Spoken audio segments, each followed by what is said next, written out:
oral communication in context with a tutor tandem, Nova Dolor B. Pilayo from SDO Bago City and Alvin R. Lim from SDO Pampanga. 21st century literature from the Philippines and the world with a tutor tandem, Florence De Vera from SDO Angeles City and Jocelyn C. from SDO Quezon City. Creative writing with a tutor tandem, Kit A. Nadado from SDO Tarlac Province and Jericel E. Corpuz from SDO Isabela. And reading and writing skills with a tutor tandem, Jason A. Lechido, SDO Tagum, and Zen Margendive, SDO Agusan del Sur. Our senior high school tutors are high-caliber teachers from different divisions with one goal, ang maitulay ang pagkatuto sa gitna ng pandemya.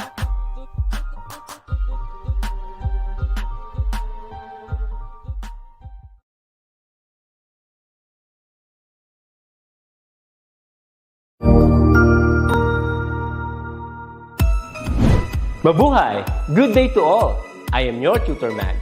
Welcome to ETUlay, a free online tutorial, an initiative of the Department of Education, Information and Communications Technology Service, Educational Technology Unit, ICTS EdTech.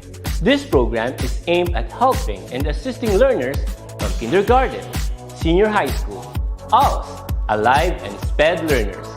Aside from answering the modules, the ETUlay is offering programs which you will surely look forward to. Together with our parents and teachers, the ETUlay will bridge the gaps where difficulty and ease meet in learning new knowledge and skills. So, let us prepare our modules, pen and paper. Ready your mind to see and hear worthwhile and interesting lessons. Let us now study and learn, together with our volunteer online tutors. Tara na!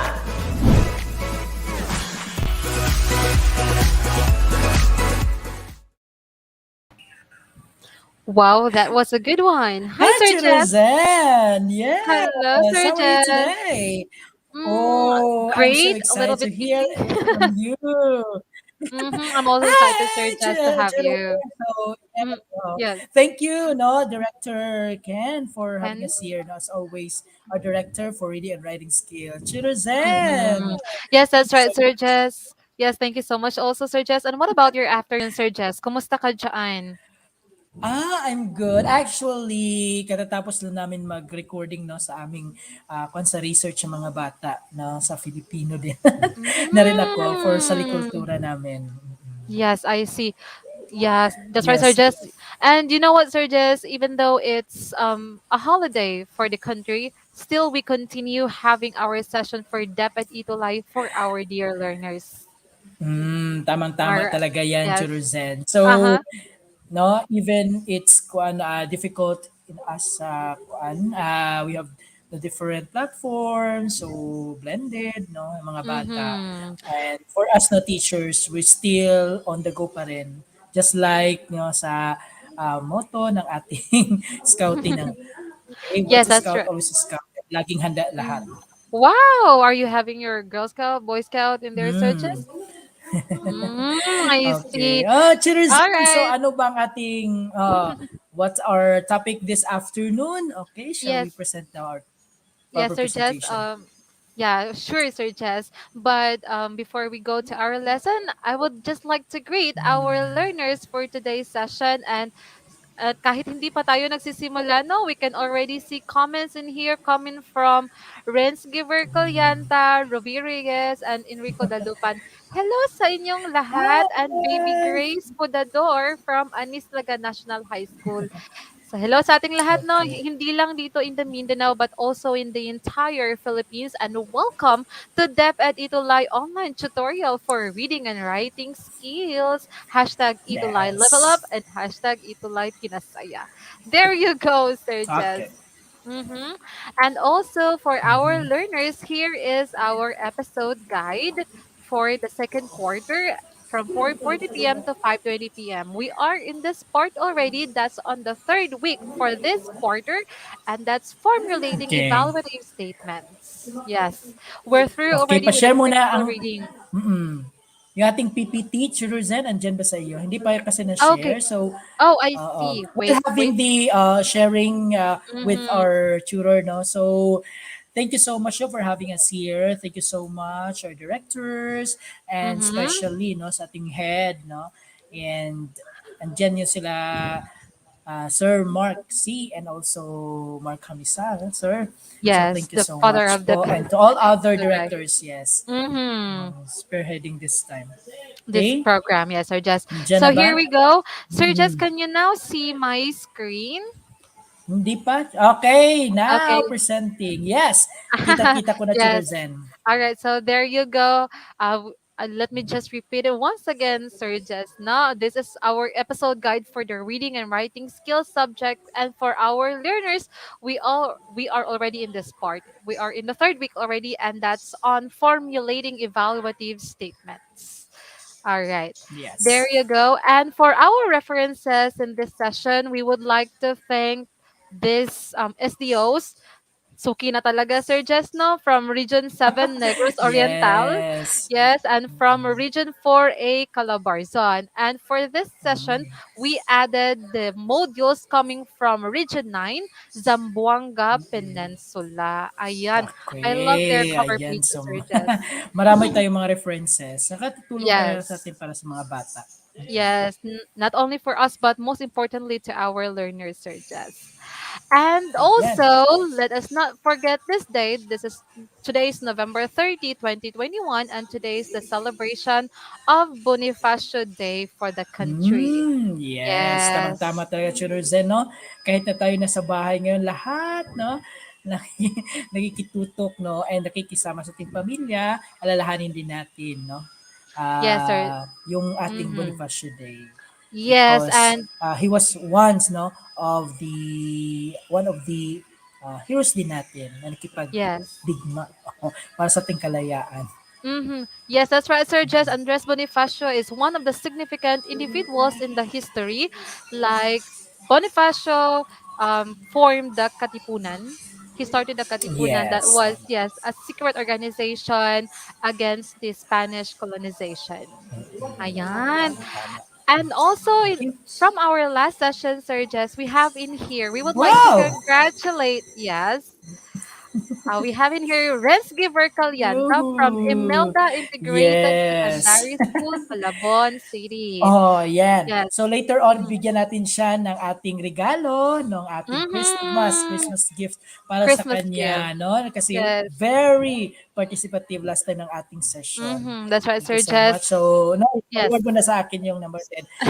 We shall have the communication lang to him, no, para Yes. mapadala na natin yung ating munting regalo. Gift reward. Yes, that's right, Sir Jess. And once again, congratulations, Rensgiver Calyanta. Kasi in our previous session, we had instructed that whosoever gets the most stars from the session will get a Yes. reward. Tama. Yan. So Tama. that's I do hope yes. nandito siya na ngayon, no? Nakitutok din sa Yes, atin. Sir Jess. Then, He's with us so, today. thank you so much, friends. So, yung mga classmate mo, i-invite nyo rin, at saka yung mga teachers, Mm. lahat-lahat na, pamilya, kapamilya, so, Yes, Sir Jess. They lahat-lahat will na, not just kapatid and learn, Sir all Jess, of. kasi. Mm-mm. They will not just learn kasi. They will also win. Parang ganyan. It's Yeah, like tamang-tama killing two yun. birds Para with one maging stone. masaya, no? Yes! Fun and learning. Yes. That's right, Sir Jess. And there, Congratulations, friends! yeah, congratulations, Renz, and good job for that. Good job from the Yeah. previous session. Thank Now you. let's go now Patuloy mo to lang yan. our yes. Papatuloy mo lang yan, Renz, ha? Since we will be having another set of activities for this session. Now, what are our goals for this session? At the end of this session, the learners, you, are expected to first recall and relate their understanding in the previous session. Ano yung mga natutunan nyo from the previous session? Number two, describe evaluative statement. What is the meaning of evaluative statement? Third, Yeah. identify logical evaluation that corresponds to given statements. And lastly, formulate evaluative statements about a text read. Na magpo-formulate na kayo ng evaluative Yes. statement. Yes. And with that, Sir Jess, let's try to have first a recap on what we discussed last time. It's supposed to be in the Yeah. assessment, but we will having this one in the review. Now, this is the first question. Our dear participants, you can just write down in the comment section your answers for each question. Let's have number one. Get ready. Fact, convention, opinion, and preference are common types of assertion used in A. Identifying assertion, B. Determining evidences, C. Counterclaim, or D. None of the above. Hala. Go, go, go. Go, dear learners. Ano kaya ang sagot dyan? Yeah. Yes. Excited na rin ako. Okay, Mhm. alam ko ng And sagot. and so our learners also have be try to get the highest scores, the highest score rather for this session so that you can get the reward after this. Hi Enrico Dalupan, and for Enrico it's letter B. Mhm. Wow. Okay. What about Oh, for the reveal others? natin, Churul. Uh-huh. Yes, let's try to check the Sige. answer for number one. Mm. Okay. Oh! Number one, that's letter A. Identifying Eh, ayan. assertion. Yes. Identifying assertion. Mhm. Okay. Yes, yung types of assertion na 'to ginagamit natin to identify the assertion of the writer in the text. Yan. Yeah, tama. Let's go to number two. Hedges are used to be courteous in expressing what? A. Evidence. B. Counterclaims. C. Assertions. Or D. Critical reading. Our dear learners, saan natin ginagamit tong hedges? If you can still recall in the previous session, we use this in expressing our blank. Is it A, B, C, or D? Mm-hmm. Go! Mm-hmm, go. Example nga nito, Sir Jess, no? Yung mga Sige. models like May. Oh, tama. Mm, Tama talaga. yes. Sige, Mm-hmm. alam ko sagot. We still have here Enrico, the Lupan, it's letter C. What about the others? Saan natin kayo ito Go. ginagamit? Okay, let's check. Okay, we have here B, A. Let's try to check. All Go. right. Uh-huh. The for number two, that's letter B, counterclaims. If you can still recall, pag Yeah. yes, in the previous session, no, our dear participants, you have to maintain courtesy in trying to express your counterclaim to the text that you are reading. Tama. Like hindi pwedeng bastos or dapat polite yung dating natin kapag if for example disagree tayo sa idea ng author. So we have to use hedges. Okay. Yeah, tama. Number three. Okay, Sir Jess, would you like to have number three? Okay. All right. Number three. Critical reading is not to criticize, but to assess the validity of the text. A. True. B. False. C. Both A and B. D. Not so sure. Yes. What is your Not so answer? sure. Ano kaya Hi, sagot dyan? Shane. Good afternoon, Ma'am Zen and Sir Jess. Yes, from Anislagan. The Yes, ito yung National mga High kuan mo, Sir School. Zen. Yes, that's right, Sir Hi, Jess. thank you so much. Mm-hmm. And According to Renz daw, it's true. So, letter true. A, What yung gusto letter? niya. Okay, that's A for Renz. What about the others? Haha. Galing Again talaga, ha, sa ating Enrico. mga learners, Dalupan you A try to din. collect you try to collect scores kasi kayo yung mabibigyan ng reward natin in this session. And we have from Enrico, Yes. A. Let's try now to check your Yes. answers. Tingnan natin. Yes, true. Yay! Yes, Tama that's right. talaga. Tama sila Mm. Shane, Enrico, Renz. Very good. Yeah, very good. Very good, students. Yes, no, yung purpose natin sa critical reading not to criticize, but it's more like para ma-assess Mm, natin kung true ba siya or hindi. Okay, tama. good. Number 4.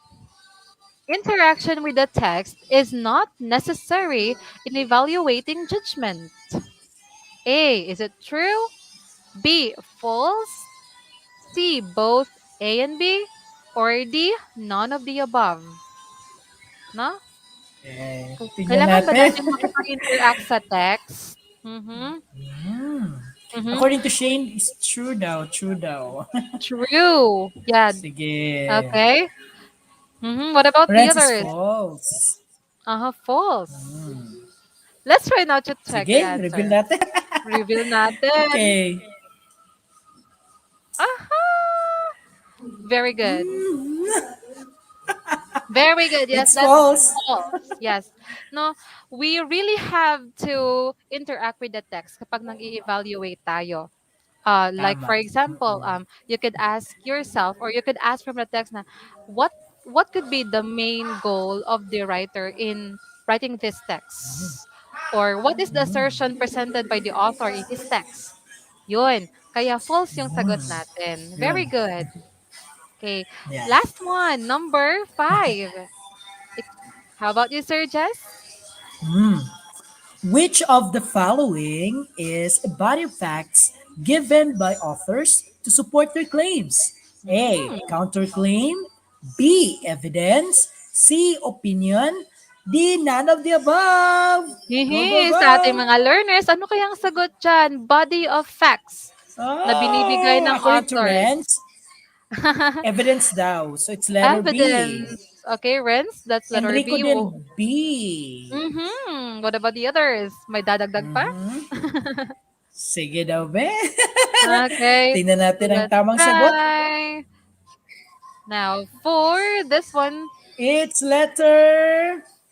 Yay! B. Very Congratulations. Yes, good! 1 point again. Congratulations! Yes, and to our dear Yes. learners, kindly comment down your scores that you got from this activity. Okay? Ren, Yes! I-comment Tin, ninyo kung and ilang Enrico. scores, no? Yes, that's right. Para makita Sige. namin Thank you ni so much. Tutor 3 out Chess. of 5. Yes, great job. So since it's fun naman Wow. talaga, no? And you can have the review and everything that we Mhm. have, no? Especially Yes, last time yung ating discuss po ng ating lessons. Okay, very good, very good. very good. That's 3 out of Okay, 5. thank No, you. good job. Okay, now let's Good go job. now, Sir Jess, to the next one. Okay. Now I have a question in here, our dear learners. If your parents would ask you what you want as Christmas gift, what would it be? Ayan, the Hmm, million-dollar anong gusto question. ninyo? Mm. Comment na yung mga gusto niyo for Sige. Christmas. Baka marinig ng ating mga Santa Mm, Clauses. Alright? Uh-huh. yes. Ano Yes. kaya? Uh-huh. Okay, Or learners, para, anong gusto ninyong makuha? ano kayo gusto na makuha? Or to help you with that, I have here the gifts that maybe you would like to have for Christmas. The first one Hmm, is brand new laptop and cell phone. wow. Wow. Mhm. The next one is Pwede. a plane ticket for international Mm, travel. I would Wow! like that one. Gusto- or you could have the dollar bills or money. Ooh, Oh, wow. I And the like that last one one is, also. the last option that I have in here is shopping spree. Like, what is shopping Ah, spree? shopping. Oo, yan. Yung bibigyan kayo ng Okay. oras na to Mm. buy anything that you want. There's no limit as long as you will buy that within that time. That's what we call shopping spree. Mm. Now, sa ating learners, Yes. alin The kaya dito yung best. gusto nyo? Mm. From Renz, Pili-pili. Go. yes, according to Renz, Game Diamonds yung gusto niya. Wow, gamer ata Wow. to si Renz. Whew. Mhm. What about Yes. kay Sino pa may Enrico? gusto? Oh, yan. Mhm. Bibigyan namin. Joke. What about you, Sir Okay. Jess? Anong gusto mo dyan sa options na Ay, yan? gusto ko talaga yung pag-travel. Tsaka, Wow! okay, And di what is your ba? what Sabi, what kung okay lang destination would sana you yung like to ating have? panahon, di ba? Hmm. Yeah, without Because I the want exploration, I want mm, adventures, I want to visit other countries as well. No. mm, I agree with you, Sir Yes. Jess. Travel while we are Mm. still young. Oh, Yan. because Uh-huh. paano man ginahimo naman nato na no, we're doing that one kaya we have that one also nasa kanang cellphone, no, laptop. And we can have the shopping spree in here, Sa money in the lang. Philippines. Ah, Sa money lang. okay. Yeah. Wala Yeah, na so tayong much for money. wala tayong ay, Mm. yun. So yun na yun, Sir Jess, sa Game Diamonds or Sige. okay, Sir Jess, that's for travel. Now, Mm. I'd like to ask our learners, pag pumili ka doon ng isa, for example, you said you want money, you want dollar bills. Try nating Mm. ilagay yung posisyon ng yung sarili natin sa posisyon ng ating mga parents. Like if you were your parents, what do you think would they tell you after knowing your choice? Ayan. Ano kaya sasabihin ng parents niyo, our dear learners, if they knew na gusto mo yung bagay na yan, sa tingin niyo? Sa tingin mo, Sir Jess, Ano anong kaya? sasabihin ng parents mo? Hmm. Maybe they will agree or disagree. Kung Ah. meron lang sana or ibibigay ba sa iyo agad or meron bang condition, ganyan. Yung mga possible. Mhm. Yeah, yeah, Yes. yeah. What about sa ating mga learners? Para Tingnan on natin mga learners kung mm, ano ang mga possible statements kaya na galing that sa you may parents hear niyo. from them, no? Yes, that's right. After nyo matanggap or gusto nyo makuha, matanggap galing sa kanila. Mm. Yes. And No, I pare-pareho lang already siguro, no, Churizen. yes, and yeah, with what you had said earlier, Sir Jess, about your parents na, ay wala tayo niyan, pwedeng iba na lang. Baka Ah, ganyan. according to Ah, Renz, oh, 'di ba? 'Yun yung oh. condition. Mag-aral po muna ng mabuti. Yan. Sa Wow. condition, That's mag-aral ng mabuti. oo. Bibigyan ka ng laptop pag gagamitin mo ito sa pag-aaral, hindi mag-games-games. Mayan Mhm. ang That's games-games. actually a So good mag-aral na condition. mabuti. Unahin mo na ang modules, 'di ba? Yes, Tsaka unahin yung mga muna ang requirements tsaka study. outputs. That's right, Sir Jess. Oh, yan. So no, Okay. when we are asked with this question, it's like we are having a reflection or parang recollection of the things na or statements na sasabihin sa parents natin. So yung mga statements na yon na Tama. na-formulate in your mind that could be stated by your parents once they knew what you want for Christmas, yun yung examples ng evaluative statements. Yan. Yes, tama. Yes. Sige, And there you go. Chirizen. We have the topic formulating evaluative statements. And as you can see in our background, Sir Just now, it's more like, or it's related to games. Kasi nga, inspired ako sa games ngayon because of Ren's. Yan. Mm-mm. And what does evaluative statement mean? So, evaluative statement is a statement that you can make to reflect your judgment and generalization about the text that you have read.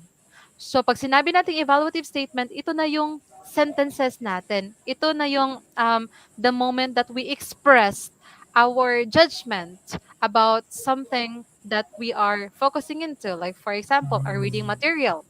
Yes. Dito na yun makikita natin yung reflection ng ating judgment about the text. That's Yes, what tama. evaluative statement mean.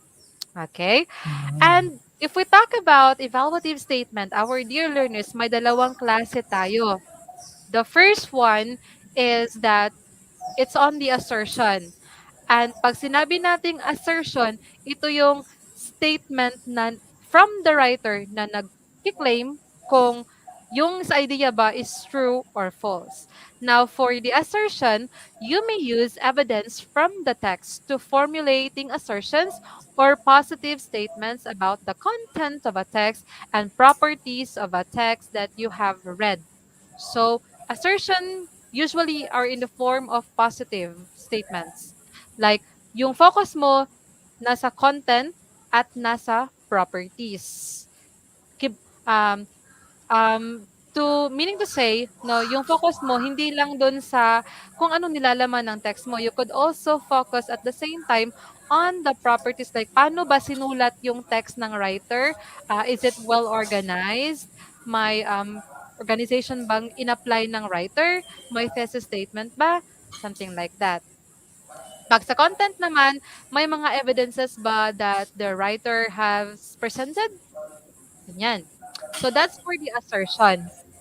And the next type for evaluative statement is by formulating counterclaims. Ito na, na-discuss na to last time, right, Sir Jess? Yes! Mhm. Yes, Discuss na and yan, no? At pag sinabi natin counterclaims as a recap, this is somewhat like your idea that could be against the idea of the writer whose text you are reading to. Yan. Ito yung against ka sa idea na yan. So that's counterclaims. Assertion is for the positive side. Counterclaims is for negation. Negation. That's right, Sir Jess. And pag sinabi naman nating assertion, may tatlo tayong klase. We have basic, emphatic, at language assertion. What could be the differences of these three? Let's start with the basic assertion. Pag sinabing basic assertion, it is a statement used to express the writer's feelings directly, beliefs, and opinions. This is generally used in writing formal papers like thesis and dissertation.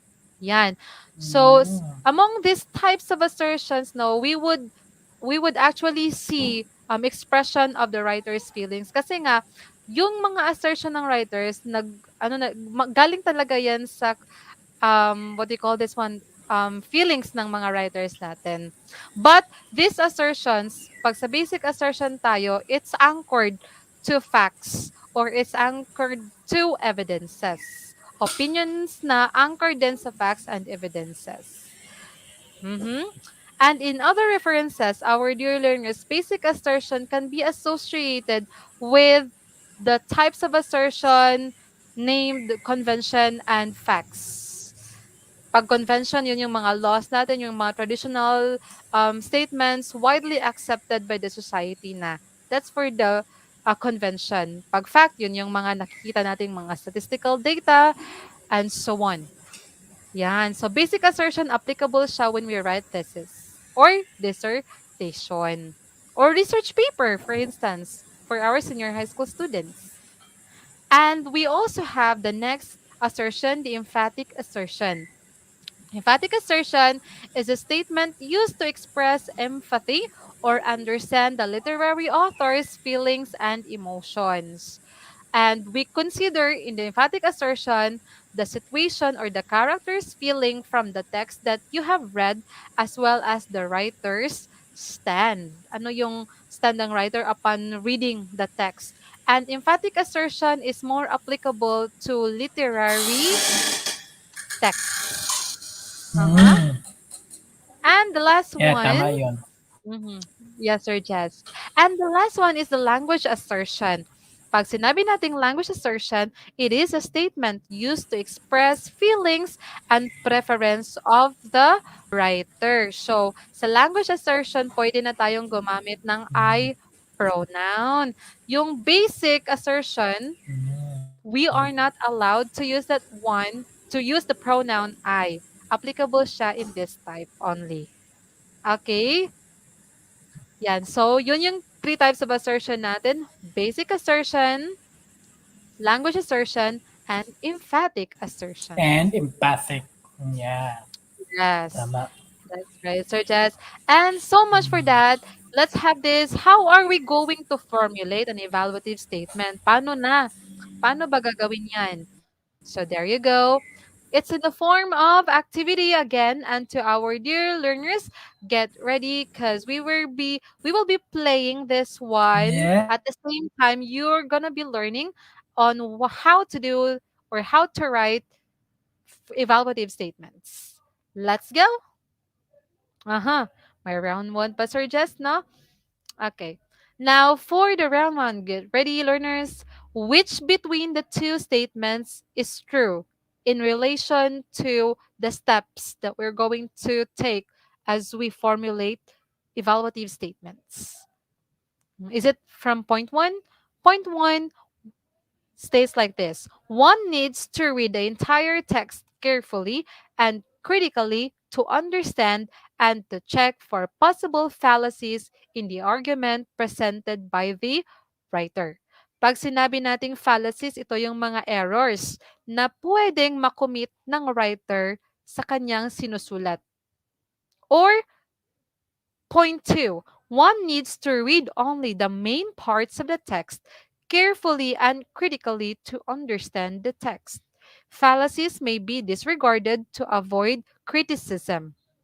Now, sa ating mga learners, which of the two do you think is true? Is it point one or point two? Okay. Sa point two, our dear learners, how you only have to focus on the main parts. On the point one, you have to read the entire text. And we have answer in here coming from Renz. It's point one. And I can also see in here point two. Okay. From Manislaga National High School, point one. Now get ready to check your answers. For round one, it's wow. Congratulations, Renz. 1 point. And the other one, yes, 1 point. The answer is point one. You really have to read the entire text. Wag lang yung main parts. And you check for possible errors. Yan. Steps natin yan ha in formulating evaluative statements. Okay. Wow. Eloisa Texon humahabol ha sa Game Diamonds. Now let's go to round two. Which of the two statement is true? Point one, begin with the negatives before you point out the positives. Pag nag-i-evaluate ka daw, magsa-start ka in the negative, tsaka na yung positive. Point two, begin with the positives before you point out the negatives. Now, our dear learners, alin dyan kaya yung correct answer or yung true na statement? Is it point one or point two?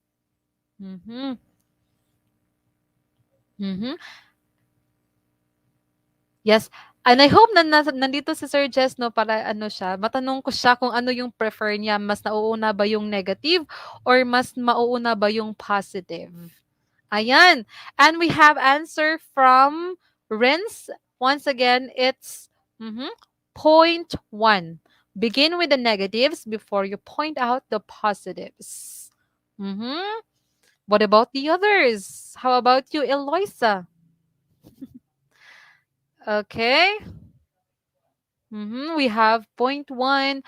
There you go. We'll check your answers in here. Aha.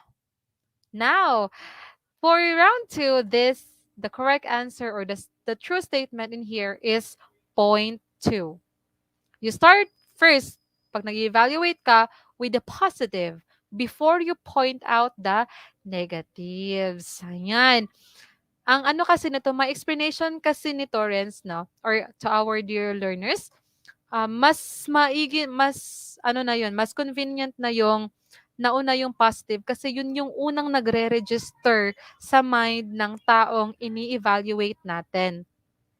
Pag nauna kasi yung negative, it's like, yes, you may have given the positives later on, but the effect has, or let's just say, the damage has already been done. Kaya hindi siya dapat yung point one. Dapat doon tayo sa point two. Yan. Good. Now, what about for round three? Alin dito yung true statement? Suggest a solution or solutions or suggestions on how to improve the written material being evaluated and point to emphasize fallacious ideas so that the writer can determine where he or she needs improvement. Kapag nag-i-evaluate ka, aling point kaya dito yung mas appropriate? Do you have to provide solution or emphasize mo talaga na mali yung idea ng writer para siya na mismo maka-realize na kailangan niya ng improvement sa part na yon.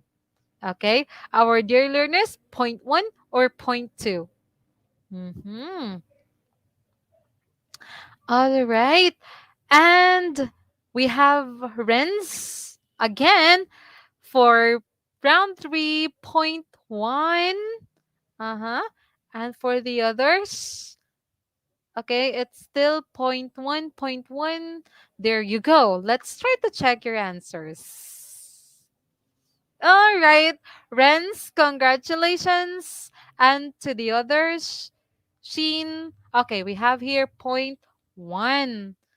Mag-suggest ka ng solution, no? Enrico also get the correct answer. Mag-suggest ka ng solution. You provide a solution to the one you have evaluated. Hindi lang yung parang parang pinapatama mo siya nung mali niya para lang ma-realize niya. It's not good. You really have to give them suggestion para naman mapa-improve na yung text niya. Especially when the writer or the one you have evaluated does not know or is not conscious about the error that he or she has committed.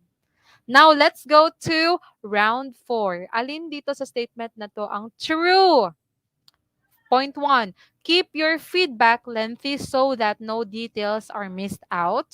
And two, keep your feedback concise and precise. Alin dito yung mas appropriate? Yung lengthy, talagang verbose, maraming details, or yung point two na concise, brief lang siya, precise pero sakto. Mhm. And we have Darlene Shania Molina, point one. Okay, point one. And I think that's for the round 3. What about for, yes, we have from Arn Diaz, point two. And for Renz, point one.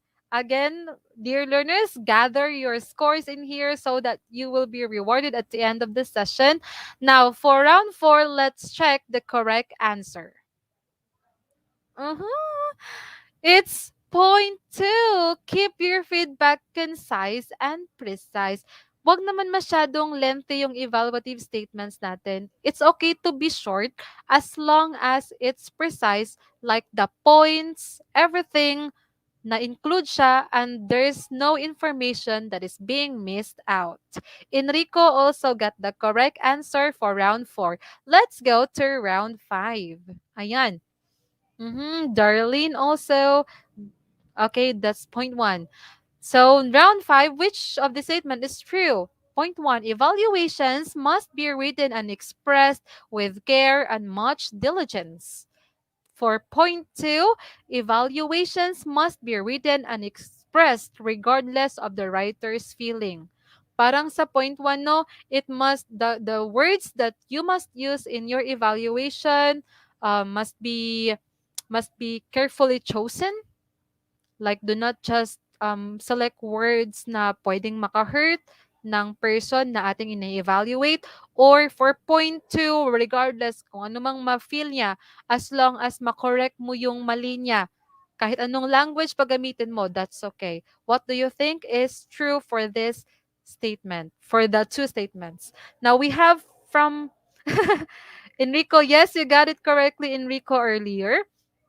And what for number 5, round 5, we have answers from Renz, point one, Darlene, point two for round 5, and Arndias, point one. Let's try now to check your answers, our dear learners. There you go.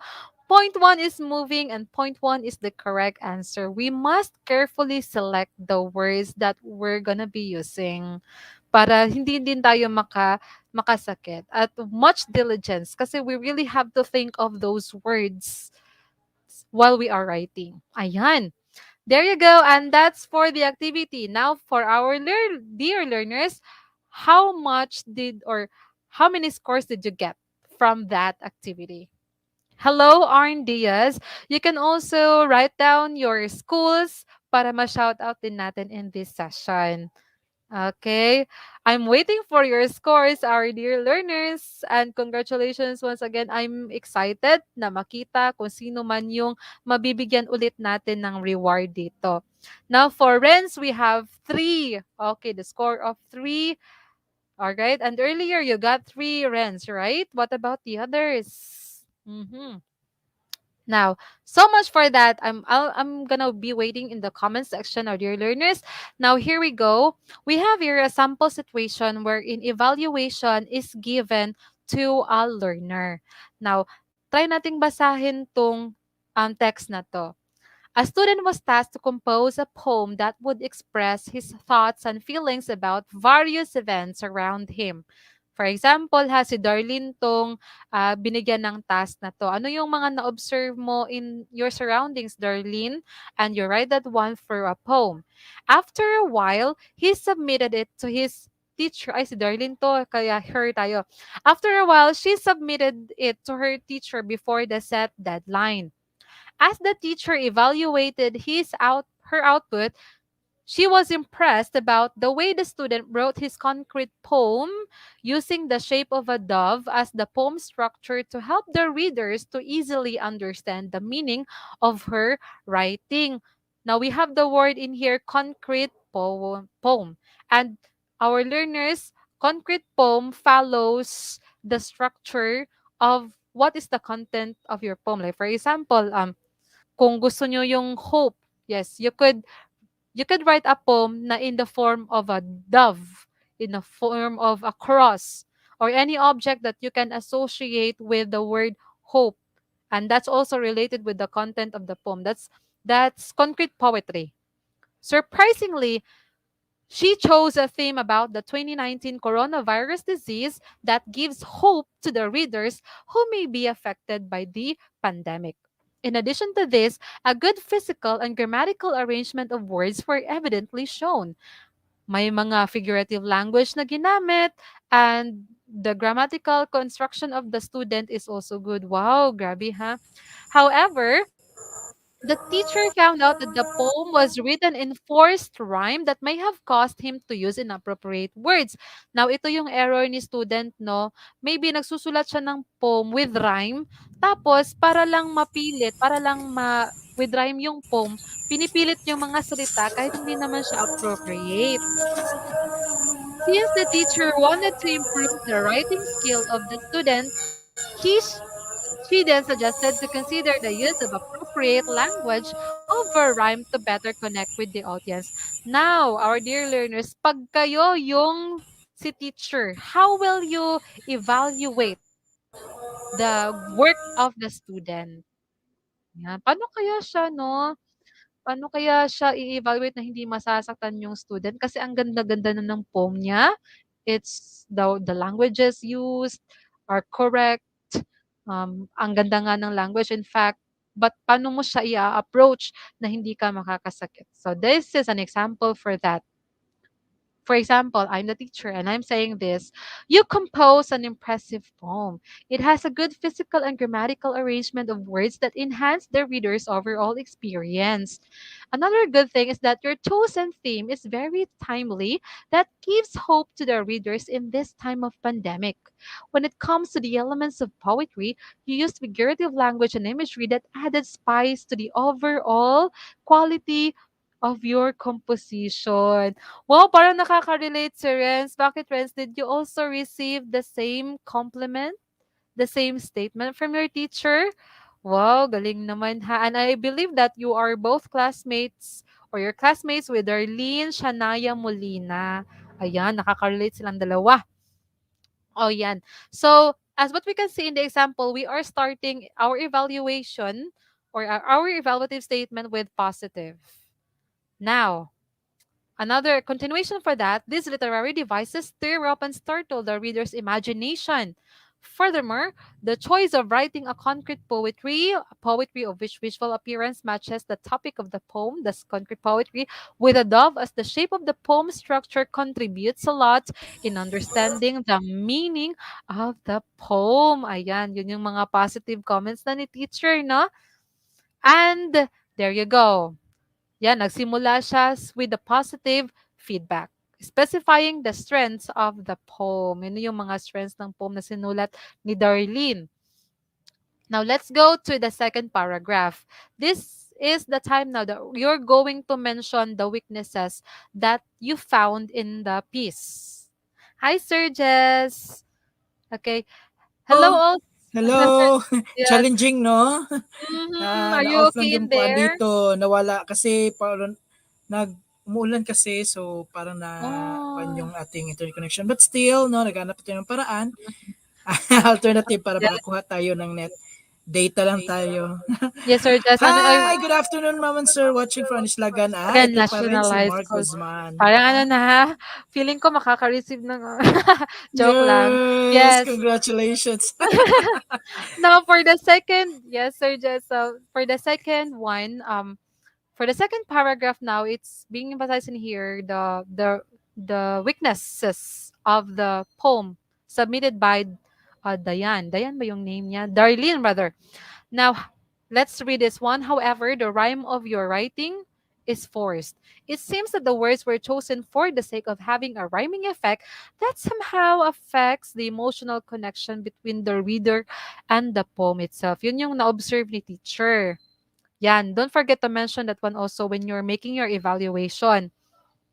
Now, to improve your work, this is now for the third paragraph. To improve your work, you should be careful in choosing the appropriate words to be used rather, to best express the meaning and emotions you would like the readers to understand and feel. It should be considered over the rhyme of the poem. Yan na yung mga suggestions ni teacher. Remember, a poem may or may not have a rhyme, but if you choose to have one, the meaning and the emotional appeal of the poem should not be compromised. In this way, you can have a good connection with the readers and would therefore make them appreciate your poem more. Yan. Yung suggestion na ni teacher in her evaluative statement para ma-improve yung poem ni Darlene. Ayan. Hello, Darlene Shanaya from Imelda Integrated Secondary School. Hello, gang. Okay. Langga, that's in Bisaya. It's like an endearment. Hello, Langga. Okay. Now, let's now have another activity. And for our learners, this is the directions. Read each item carefully and answer the following questions. Choose the letter of the reasonable and logical evaluation. May 3 points kayong igagather dito. Let's now try to have this one. Pili lang kayo ha sa mga letters kung ano yung logical at reasonable evaluation that would correspond to the statement. Okay. Are you ready, Sir Jess? Yes, I'm ready. I'm always be Okay. ready. I'm just Yes. supporting you. Okay. Now here we go for number one. Tandadan, senior high school students should apply Okay. cosmetics. Yes, in going to school. We have here letter A. I agree if it would be appropriate and in moderation. Number Mm, two, letter B. I disagree because students do not need that to achieve better grades. yes. C, yes, of course. And D, all of the above. O, alin dito sa mga letters na to yung may connection, Yes. yes, logical evaluation dun sa ano natin, sa statement. Okay. Okay, And we let's have reveal. from Darlene and yes, A for Darlene, B for Renz. Now, actually, students Mm, know most of these answers would probably be correct, but we will be choosing the best evaluation. Ayan. mm. Mhm. Okay, Go. go. And the answer for this one is ta-da-dan, Letter A. letter A. I agree if it would be appropriate and in moderation. Hindi ka makakaano ng Mm, sa statement na yan, you will not be able to hurt somebody else or you mm. have provided your reasons for the statement. Okay, number two. Okay. Yes, Sir Thank Jess? you. Yes, you may. Sige, so since we still have ano ito, 5 minutes na lang daw pero sige, kaya natin ito. For number two, all students must have new smart cell phones for the online classes. A, yes, I agree because it will be helpful. B, I disagree. A new laptop would be better for online classes. C, I disagree because practically students can make use of what they already have. D, I agree because I also want to have one. There you go. Our dear learners, what do you think is the correct answer for number two? Ayan. Kailangan ba talaga ng smart cellphones? Let's try to check your answers. Okay, oh, okay, there you go. Now for number 2, it's letter C. Ito yung best evaluative statement for that. Yes, and you got it correctly, Renz. It's letter C, no? Practically saying students can make use of what they already have. Pwede natin gamitin yung mga nasa atin na. Yan. Hindi pwedeng ibenta yung kalabaw para lang sa cellphone. Darlene, you also got the correct answer. Ayan. Okay, Yeah. sige, Let's have number Churuzen. 3. Yes. Mm. Students will not learn from modular classes compared to face-to-face classes. A. Students can still learn when consistently done and with the help of household partners. B. Students will not learn that much. C. I agree. Face-to-face classes are better.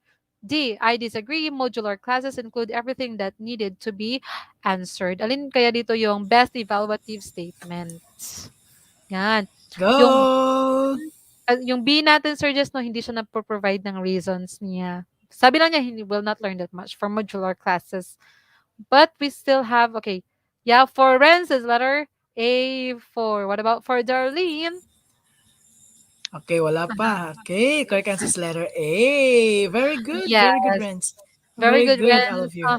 Mm-mm. Yes, we can still learn despite this modular classes that we have, as long as we are consistent with our jobs, with our tasks. Okay, Mhm. Yes, sige.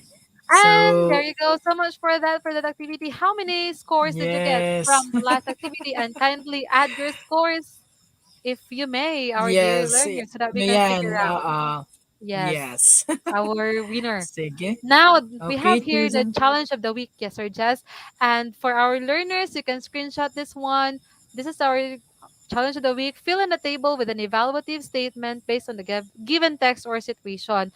Now we have here a Mm-mm. sample situation. If you are not so smart, you should try to be a teacher. An evaluative statement yan, for example, if you are giving your evaluation for that statement, you would say the statement is very discriminative against those with average intelligence and teachers in general. Yes, I agree with that statement kasi nga no, parang nagdi-discriminate na siya ng isang individual. And for the classification, you just identify if it's negative or positive. Again, sa Positive. ating mga learners, you try now to screenshot this one and you can send this via as a message in Facebook, your answer for Mm-mm. this activity. Now, yung Yes, ano so, natin, yes or Jess, yung ipapa-fill in natin yung nasa yung second situation. Teenagers' happiness nowadays just depends on the likes and reactions they get from social media. Ganun ba yes. yung happiness natin, mga kabataan? Nagdidepende na lang ba sa likes and reactions sa Facebook? Ayan. So you Mm-mm. try to formulate your evaluative statement that for that, and then you also identify if it's negative or positive. Okay. Yan, sir. Yan, as Sige. Sir So, Jess. I know na, ando naman yan yung silang modules. So, kita nyo yan. Mm-mm. Mm-mm. Sige. So, Churuzen, Mm-hmm. And also, by the way, Sir Jess, Renz, and Darlene got 2 stars for the last activity. Congratulations for that one. You add your score ha, tapos congratulations. i-comment nyo. All right. There you go, Sir Jess. So much for that for this afternoon. Thank you so much once again, our dear participants, for being with us and for learning with us. Again, before I end the session, let me leave you with a saying that we are just travelers in the lane of love and learning. Down the road, we will surely meet again. Magkikita at magkikita tayo. What about you, Sir Jess? Yes, and Churu Jess, no, from SDO Tagum City, and Churuzen from SDO Agusan del Sur. Thank you so Mhm. much for having us here, and next time around our session, and stay tuned, because we still have many rewards for you, and very good that you're having this time. And Yes. also to our directors, mabuhay po kayong lahat, and don't forget Churuzen, our next tutor. Yes, we have tutor DJ for the speech class. Thank you so much, everyone. Thank you, Darlene, Renz, and Enrico, and the rest of you all. God bless everyone and have a God nice day. bless. Take good care. Take good care.